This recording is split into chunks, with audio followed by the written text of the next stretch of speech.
समाधिस्थ व्यक्ति का जो चित्रण है, समाधिस्थ व्यक्ति के भीतर क्या चलता है, कैसा होता है, तो ये स्वामी राम तीर्थ की दो लाइनें बताती हैं कि एनलाइटेंड आदमी, समाधिस्थ आदमी, पूर्णता को प्राप्त हुआ आदमी कि क्या लक्षण हैं। तो ये दो लाइन में स्वामी राम तीर्थ कहते हैं कि आप ही आप हूँ यहाँ, गैर का कोई काम नहीं।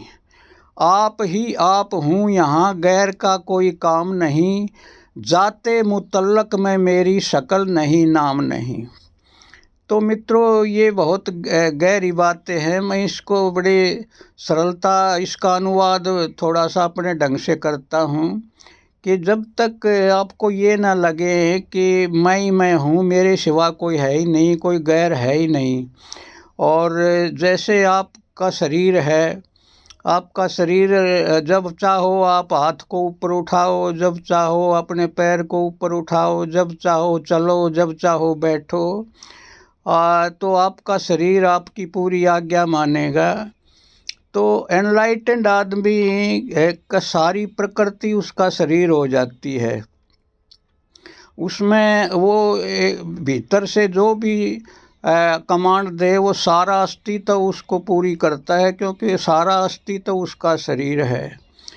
तो शरीर के भीतर जो चेतना है वो पूर्ण, तो दो ही तो तत्व हैं, एक प्रकृति है, एक पुरुष है।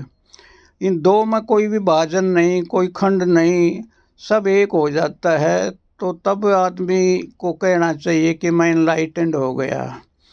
दूसरी बात, आप ही आप हूँ यहाँ, गैर का कोई काम नहीं। जाते मुतल्लक में मेरी शक्ल नहीं, नाम नहीं।